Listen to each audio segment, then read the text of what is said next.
حسن مجتبی رب کی بارگاہ میں ہاتھ اٹھاتے ہیں. ابھی ہاتھ اٹھائے تھے، دعا کر ہی رہے تھے، اور کیا کہہ رہے تھے اس بات کو کوئی نہیں سنا. حضرت زبیر فرماتے ہیں ابھی ادھر ہاتھ اٹھے تھے، ایک درخت ہرا بھرا ہو جاتا ہے اور اس میں تر و تازہ کھجور لگ جاتا ہے، اور اس کھجور کو ہم کھا کے شکر سے حسن مجتبی کو اللہ تعالی وہ قوت عطا فرمائی تھی، وہ طاقت عطا فرمائی تھی.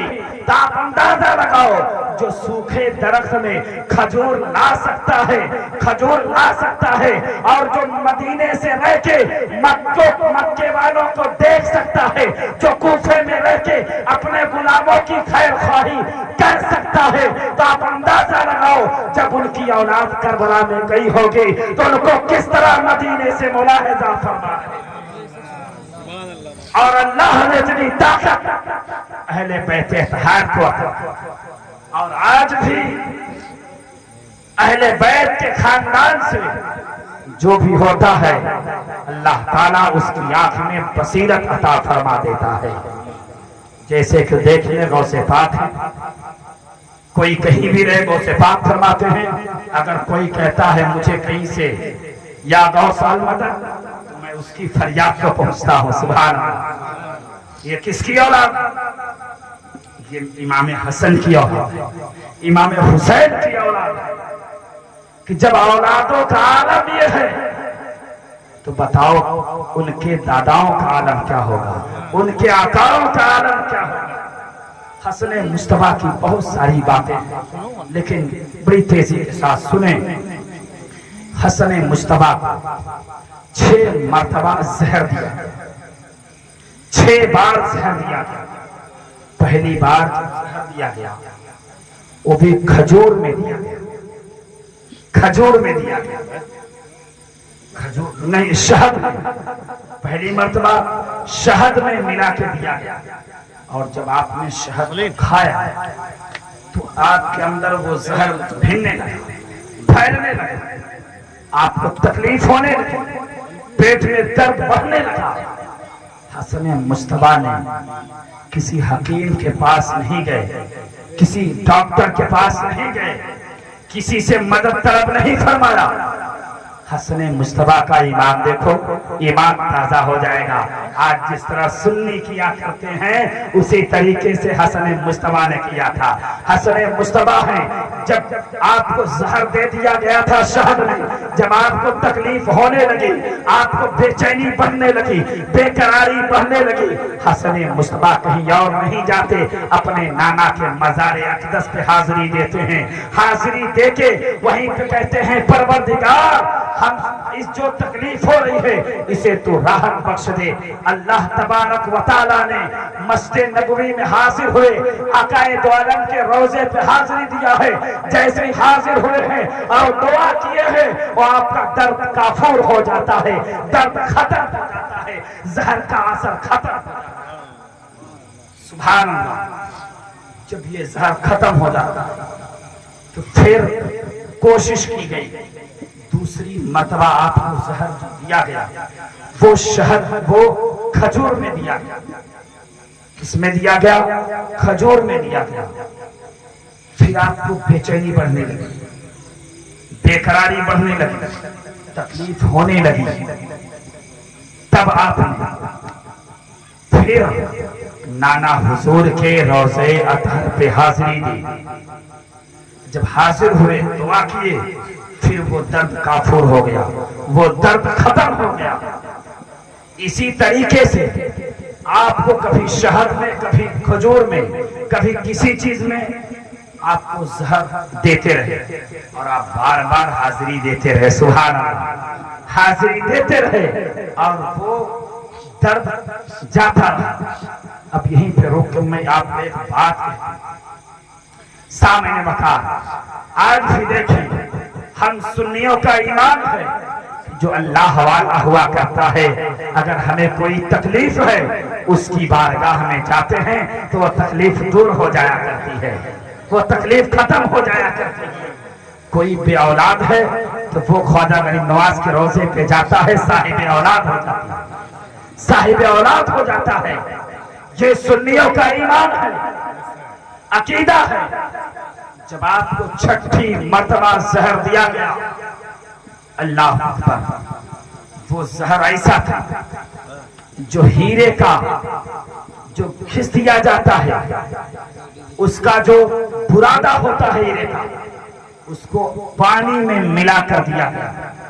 جس میں آپ پانی پیا کرتے تھے، جس سراہی سے، اس میں ملا دیا گیا، اور جیسے ہی اس پانی کو آپ نے پیا، آپ فرماتے ہیں گلے سے لے کے پیٹ تک پورا چیز پھٹنے لگا، اللہ اکبر، کٹنے لگا، قے ہونے لگی، دست بھی ہونے لگا، اللہ اکبر۔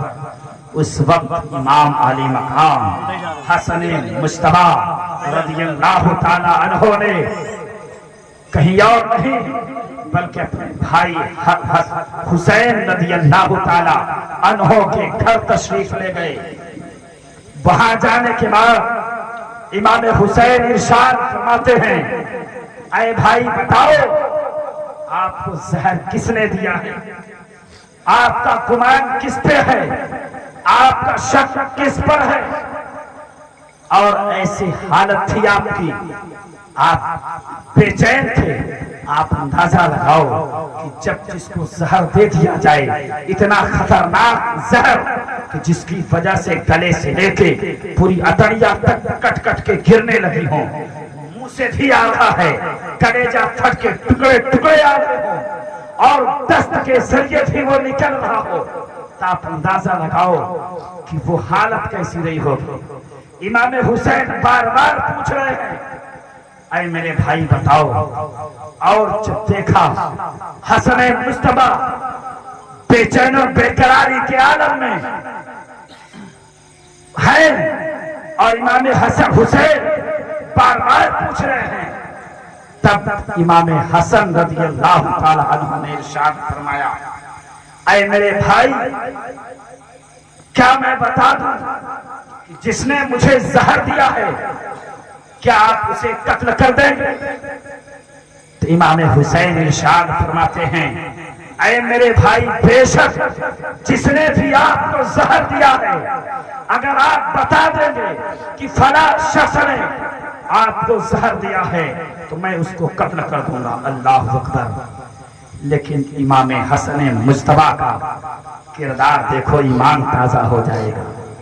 آپ کا اخلاق دیکھو، کلیجہ کٹ کے منہ کو آ رہا ہے، کلیجہ پھٹ رہا ہے، لیکن امام حسن فرماتے ہیں، اے میرے بھائی حسین جس پر میرا گمان ہے، جس پر میرا گمان ہے کہ فلاں شخص نے مجھے زہر دیا ہے، اگر وہ شخص صحیح میرا گمان اس پر ہے تو اللہ تعالی منتقم حقیقی ہے، یعنی وہ انتقام لینے والا ہے، پروردگار ہے، وہ ضرور انتقام لے گا اس بندے سے۔